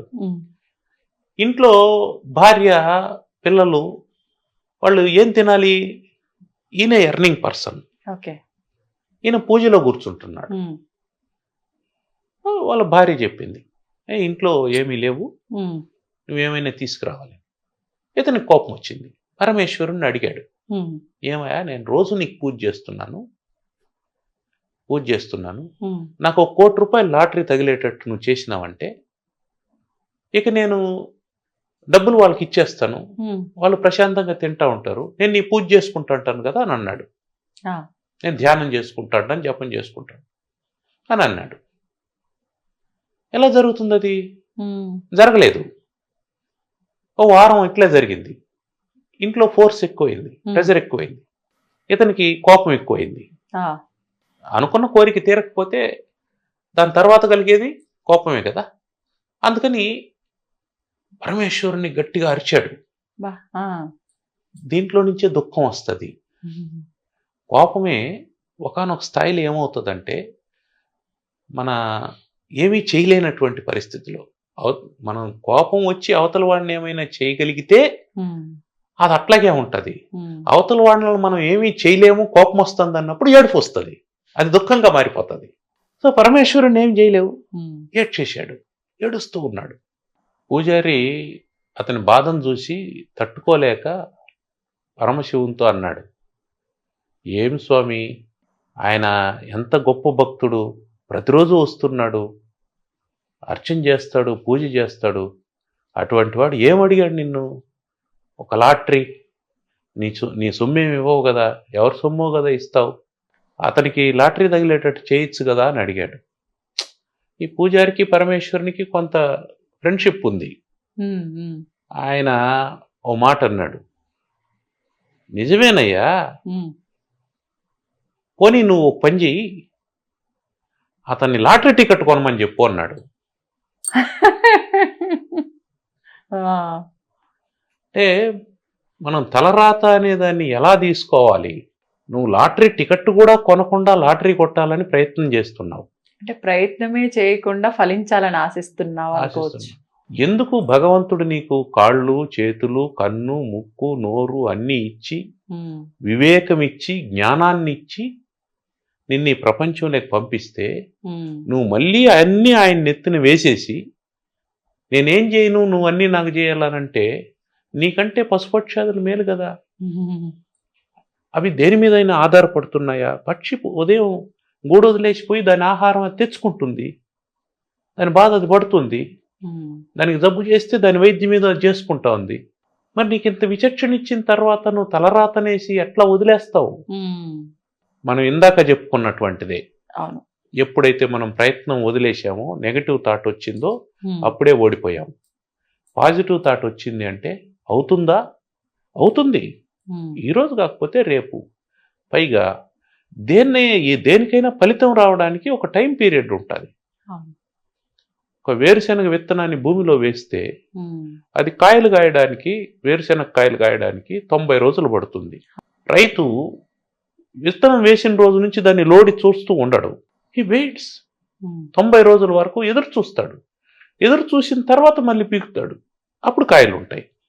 మనం ఏం చేస్తున్నాం? రాత్రికే అయిపోవాలి, రేపు పొద్దునకే కోటీశ్వరుడు అయిపోవాలి, ఉమ్, రేపు పొద్దునకే ఫలితం వచ్చేయాలి అని ఆరాటపడుతూ ఉన్నాం. అది ప్రకృతికి విరుద్ధం కదా. అవును. అప్పుడేమవుతుంది? మన ఆలోచనలో ఉండేటువంటి కాలుష్యం కారణం చేత, థాట్ పొల్యూషన్ కారణం చేత మనం మొత్తం ప్రపంచాన్ని పొల్యూట్ చేస్తున్నాం.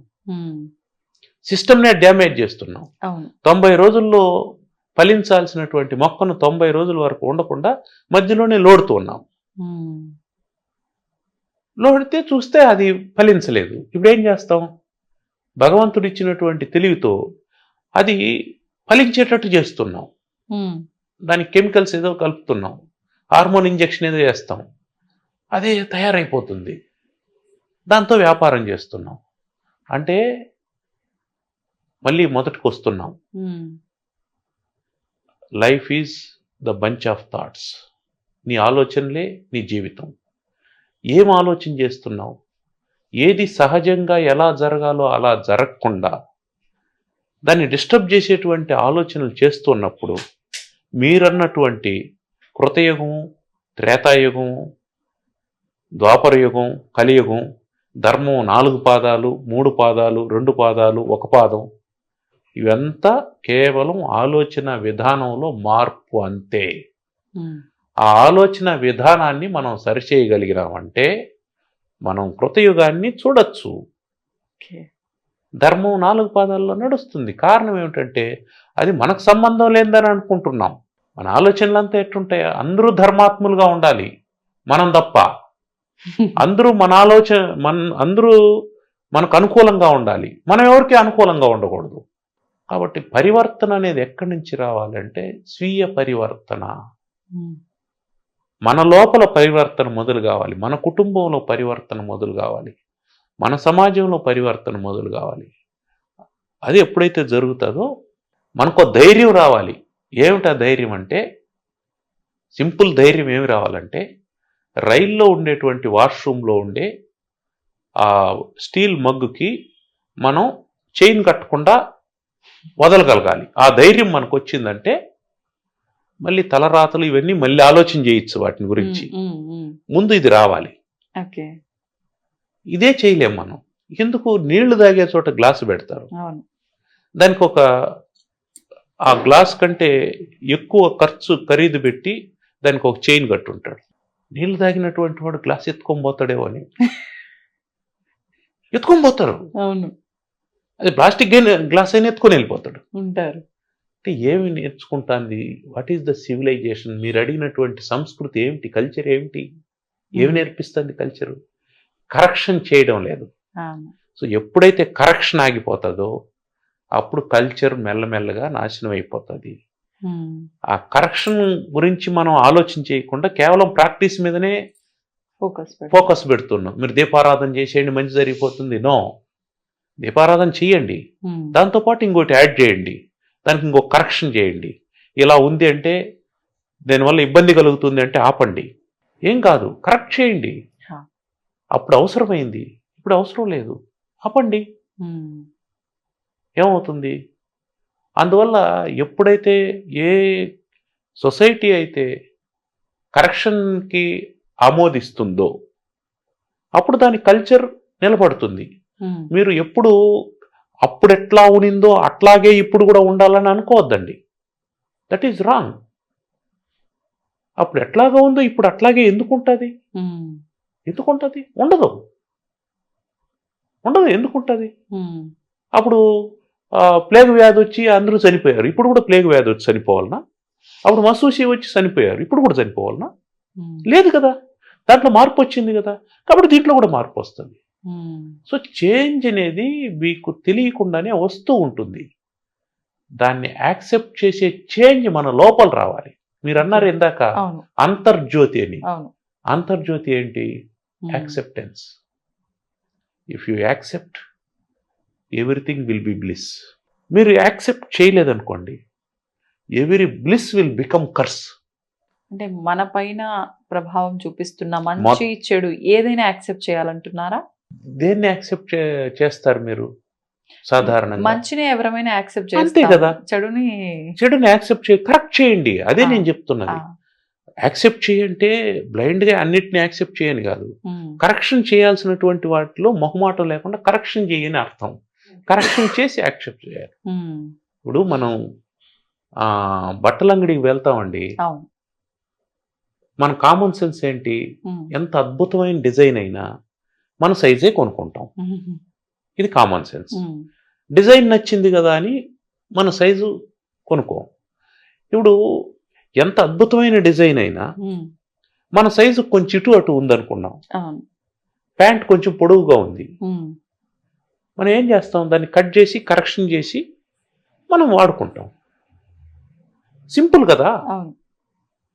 దాన్ని కరెక్షన్ చేయకుండా పొడవుగా ఉండేటువంటిదో లేదా లూజ్గా ఉండేటువంటిదో అట్లే వేసుకున్నాం అనుకోండి, దాన్ని ఏమంటాం?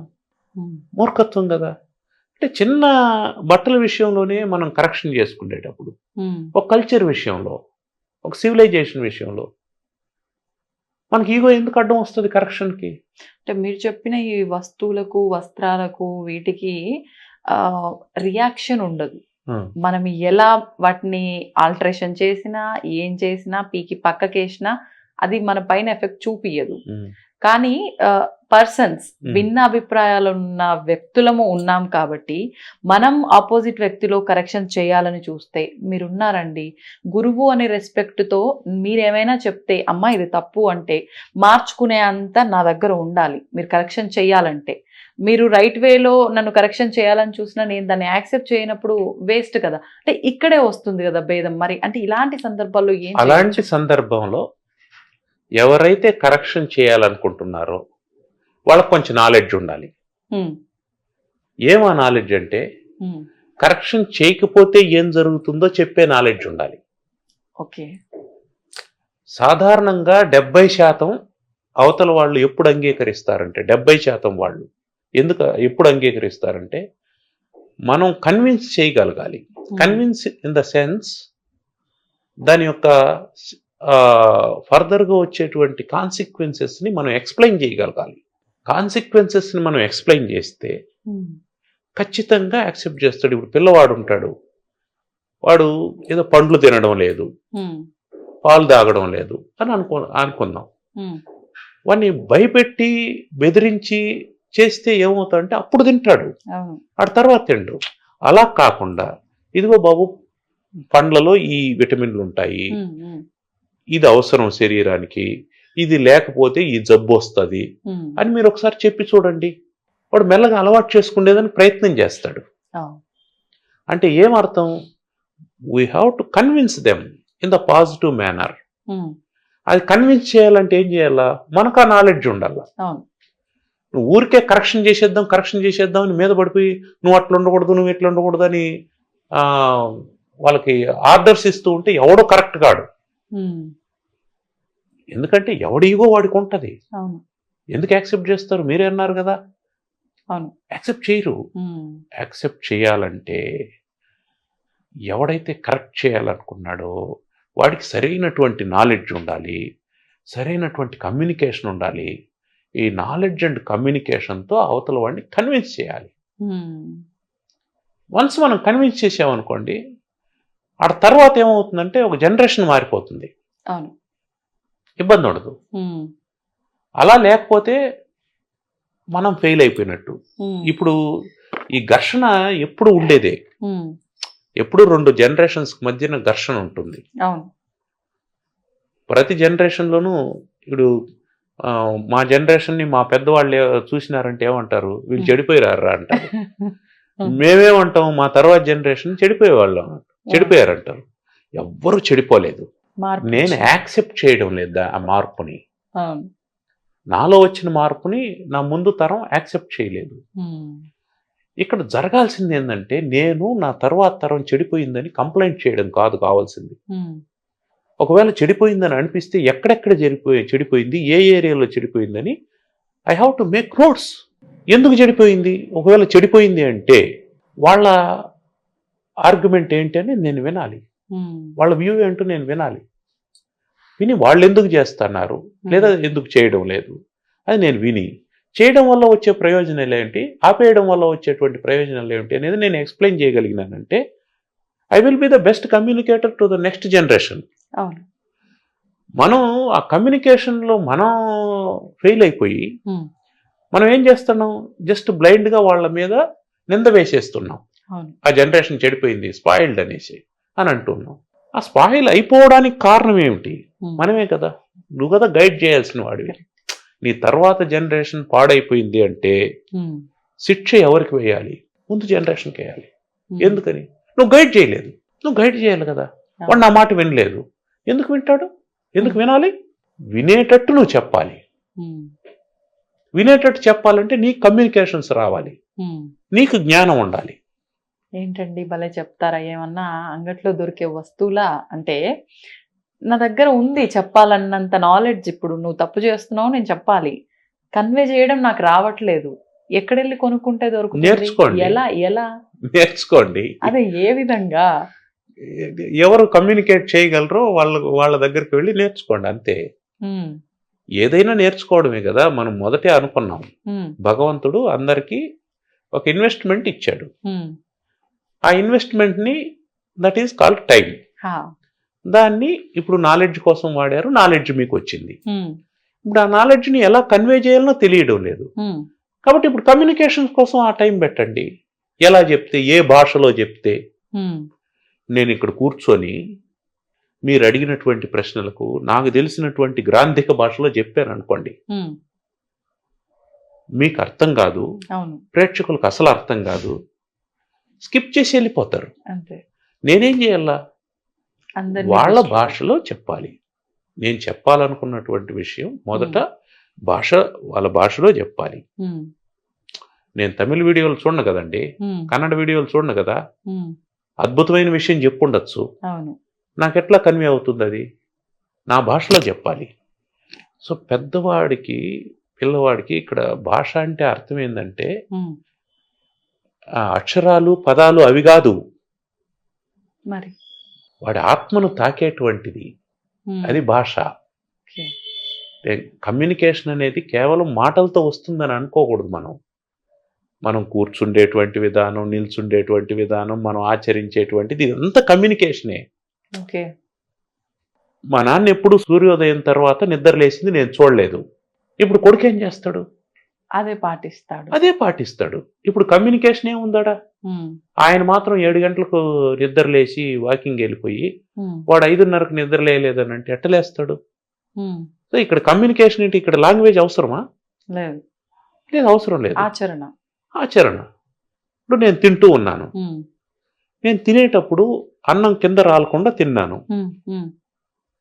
జాగ్రత్తగా తిన్నాను, కింద పడేయకుండా. నా బిడ్డ చూశాడు, అదే నేర్చుకుంటాడు.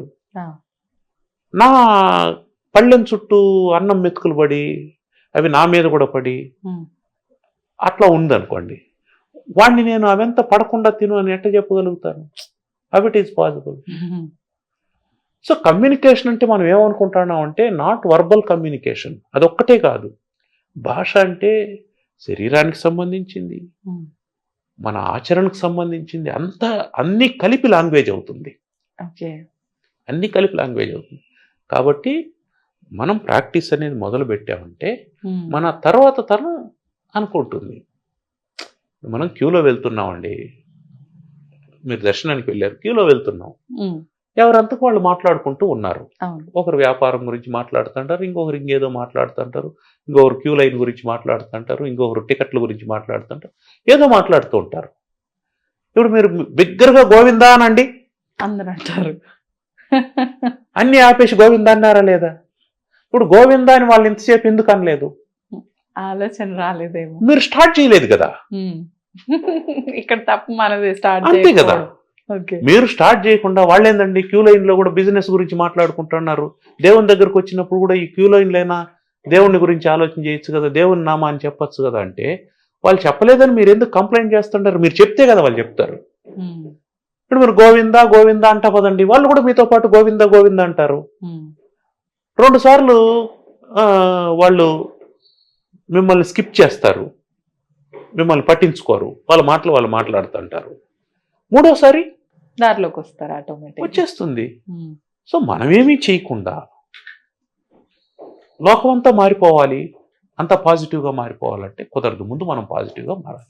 అంటే మీరు చెప్పిన దాన్ని బట్టి మనం ఆచరిస్తే మన మరుసటి వాళ్ళు, మన పిల్లలు, వాళ్ళ కాంటెంపరీ పిల్లలు సొసైటీ అయినా ఆలోచిస్తారు. సరే. కొన్నిసార్లు వింటూ ఉంటామండి, అంటే మీరు చెప్పింది వాస్తవం. కాకపోతే కొన్ని సందర్భాల్లో కొన్నిసార్లు వింటూ ఉంటాం, చూస్తూ ఉంటాం. ఎంతో పుణ్యాత్ములు తల్లిదండ్రులు అంటే చీమకు కూడా అపకారం చేసేవాళ్ళు కాదు, అలాంటి వాళ్ళ కడుపులో ఇలాంటి దరిద్రుడు పుట్టాడురా, ఇట్లాంటి సందర్భాలు ఖచ్చితంగా ఒకసారైనా వింటూ ఉంటారు. మరి ఎందుకు వాళ్ళు అంత పద్ధతిగా ఉండి, అంత మంచి వాళ్ళు అయి ఉండి, అటువంటి వాళ్ళకి ఇలాంటి సంతానం ఎందుకుంది? వీళ్ళు ఇంత అంటే అధర్మాలకు పాల్పడుతున్న విధానాలు ఇవన్నీ ఉండే సంతానం ఎందుకుంటారు అలాంటి వాళ్ళకు? Communication gap. వాళ్ళు మంచి వాళ్ళే, అదొకటే సరిపోదు. ఆ మంచితనాన్ని ఏం చేయాలా, వీళ్ళలోకి ఇంపోజ్ చేయాలి. ఇప్పుడు నా కొడుకుని నేను 5 గంటలకు నిద్ర లేపితే వాడికి నా మీద ప్రేమ తగ్గిపోతుంది, వాడు నిద్రపోని అనుకునే మంచి తల్లి ఉంది అనుకుందాం. ఆ మంచి తల్లే, చాలా మంచిది. తన బిడ్డని ఏమి అందం. ఇప్పుడు వాడు ఎట్ట పొద్దున్నే నిద్రలేస్తాడు? ఇప్పుడు సమస్య వాడు ఎన్ని గంటలకు నిద్ర లేచినాడు అనేది కాదు, నేను ఊరికే ఒక పాయింట్ చెప్పాను. వాడికి ఒక అలవాటు మారిపోయింది.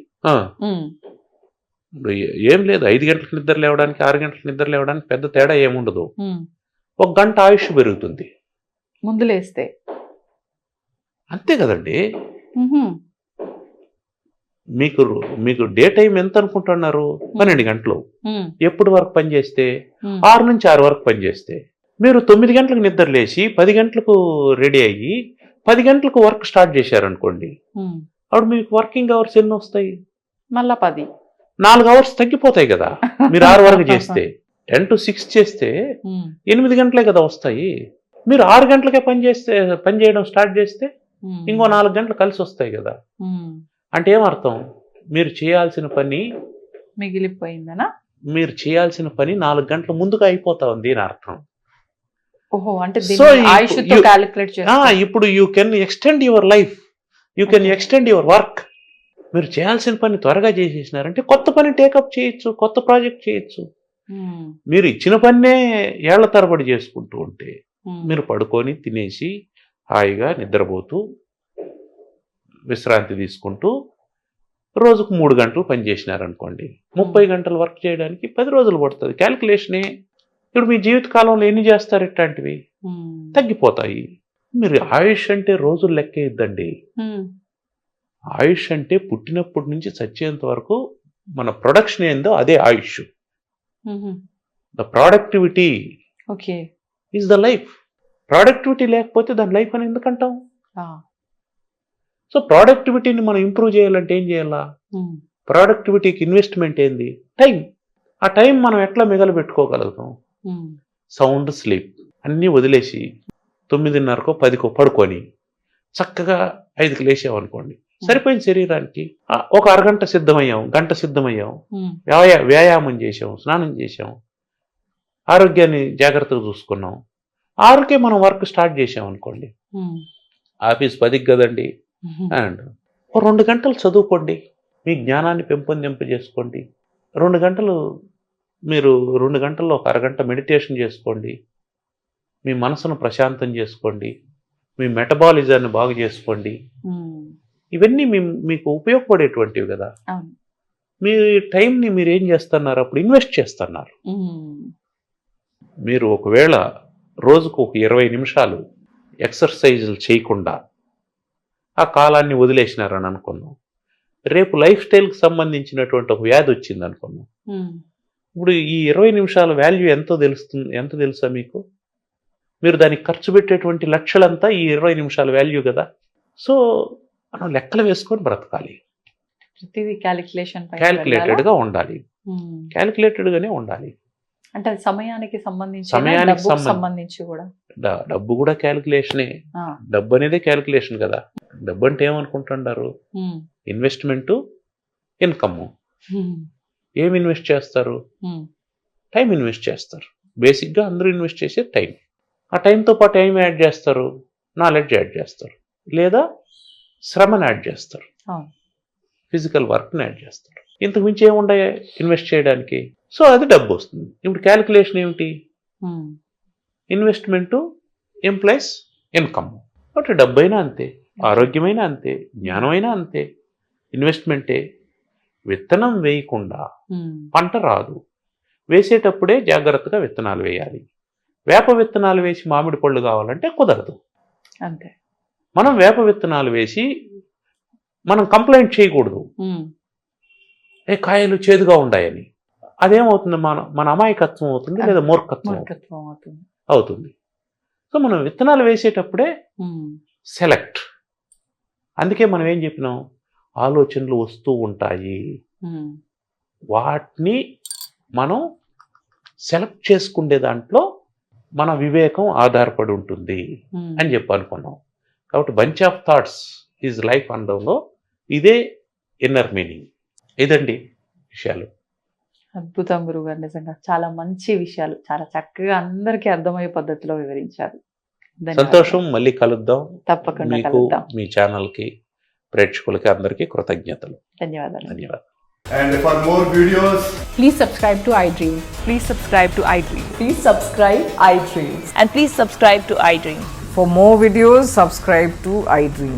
please like, share and subscribe to the channel. Congratulations, iDream. Subscribe to iDream. Subscribe to iDream. So subscribe to iDream Media. iDream ki iDream team andarki huge congratulations. Please subscribe iDream Media. Please subscribe to iDream. Subscribe iDream. Please subscribe to iDream. iDream అంటే నా కళల channel subscribe చేసుకున్న నోరు తిరుగుతలేదు, మీరైతే గంట గుర్తు కొట్టండి. For more such videos, please subscribe to iDream. Subscribe to iDream. Please subscribe to iDream. Please subscribe iDream Media. Please do subscribe to iDream. Please subscribe to iDream Media. For best entertainment and information, please subscribe iDream. And don't forget to subscribe to iDream.